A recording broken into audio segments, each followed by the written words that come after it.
Well, I think given our last week, we need to set our eyes on Jesus.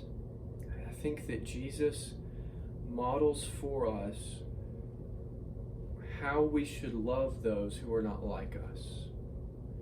He shows us how he himself loved those whom his own people were prejudiced against. We've got a great example of this in John chapter 4. And so I want us to turn there, and I just want us to look at Jesus. What can we glean from him? How can we imitate him and love our neighbors, even our oppressed neighbors? John 4, verse 7. A woman from Samaria came to draw water. Jesus said to her, "Give me a drink." For his disciples had gone away into the city to buy food. The Samaritan woman said to him, "How is it that you, a Jew, ask for a drink from me, a woman of Samaria?" And then John kind of explains where this question's coming from. For Jews have no dealings with Samaritans. No dealings. You see, the Jews looked down on the Samaritans because during the exile, the Samaritans are those Jews who mixed with the peoples and intermarried. And so the Jews saw them not as true Jews, but as half-breeds. And they looked down upon them, but not Jesus. And so you see here, he's addressing not just a woman, which is culturally odd enough at the time, but a Samaritan woman. Unless we think he's commanding her, "Give me a drink," he's actually about to offer her something.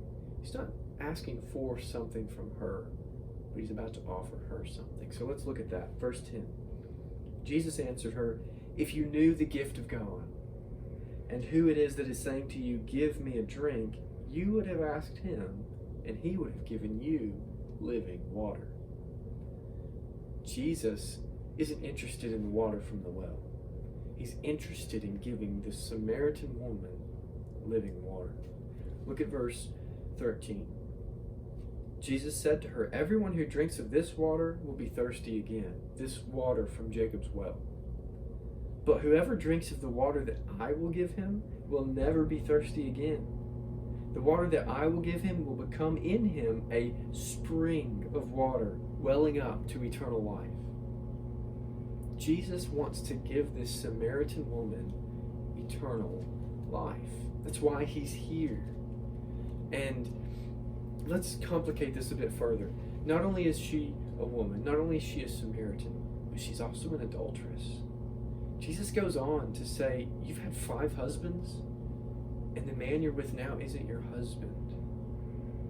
And yet he is not deterred from offering her this gift. It's incredible. This is amazing grace. And so he speaks with her. She goes back to her town. She tells everyone about this man, the Messiah, and they come to believe. And he stays there for a few days, and more come to believe on him because he wasn't like the rest of his Jewish people, looking down on them, keeping his distance from them. No, he took what he had to give, namely eternal life, and he brought it to them.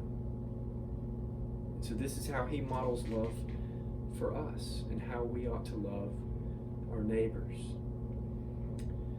And so I hope that will challenge you this week. I hope that will help you as you begin to reflect on everything that's going on in our city and in our country, that we really need to look to Jesus and to imitate this love that he has loved us with.